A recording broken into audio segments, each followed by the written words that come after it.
जो सविंगात्मक बुद्धि का प्रतिपादक था, जो जनक है सविंगात्मक बुद्धि का, उन्होंने इस बात के ऊपर बल दिया है कि 21वीं सदी महिलाओं की है।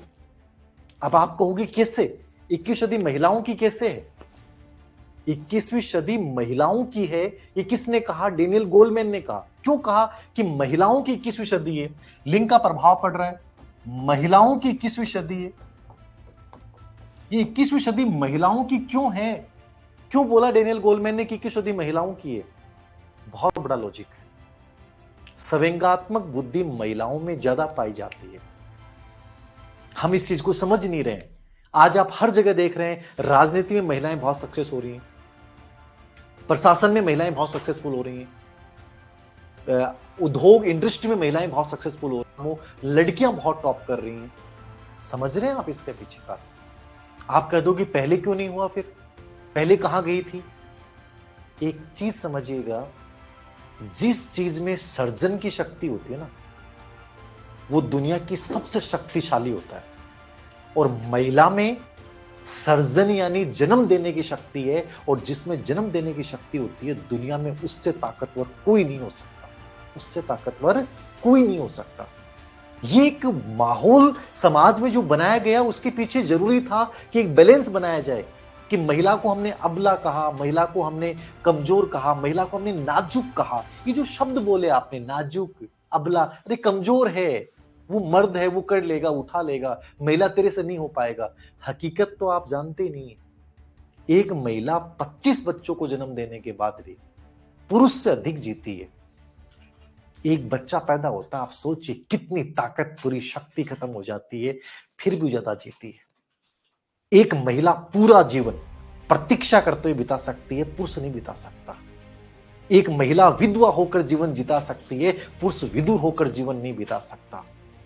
एक महिला 25 दिन बिना सोए अपने बच्चे के लिए जाग के उस बच्चे का पालन पोषण कर सकती है, पुरुष एक दिन नहीं जग सकता उस बच्चे के लिए। महिला जब पैदा होती है ना बच्ची, तो देखना वो बच्ची बड़ी शांत होती है। लड़का जब पैदा होता है तो बेचैन पैदा होता है, और आप अभी भी बेचैन रहते हो, छोटी सी बात पे बेचैन हो जाते हो। महिला बेचैन नहीं होती। महिला जिस दिन बेचैन हो जाएगी, उस दिन वो पागल हो जाएगी। सविंगात्मक बुद्धि महिलाओं में बहुत ज्यादा है। ये हमारे समाज में पता था कि महिला को जिस दिन अपनी शक्ति का और इसको ताकतवर वाले शब्द हमने संबोधित कर दिए, तो ये पुरुष को दबा के रख देगी। इसलिए हमने इसको हमेशा नाजुक कहा, इसको कमजोर कहा, इसको अबला कहा। ये जरूरी था बैलेंस बनाने के लिए।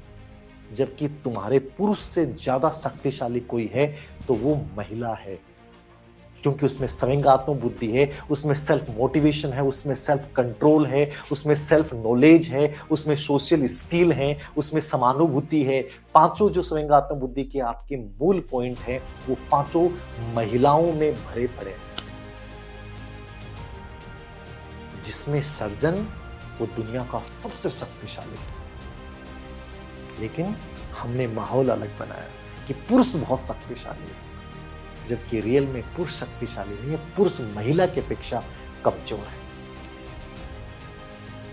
सविंगात्मक बुद्धि महिला को जो है वो पुरुष से आगे रख देती है। जब पांचों कारक हम पढ़ते हैं, तो वो पांचों कारकों में आप देखना, तुलना करना, अपनी मम्मी से तुलना कर लेना, अपने परिवार में किसी से तुलना कर लेना। आप खुद निष्पक्ष रूप से मूल्यांकन करोगे तो आप कहोगे, हाँ मेरी मम्मी सुबह 4 बजे उठी थी, पूरे दिन उसने काम किया, बीच में एक रोटी खाई तो खाई, फिर बच्चे के लिए व्याकुल हो गई, फिर खेत में चली गई, रात को उसने बर्तन साफ किए और रात को 12 बज गए, 3 घंटे 4 घंटे सोई, बुखार थी, लेकिन फिर भी सुबह 5 बजे बच्चों के लिए खड़ी हो गई।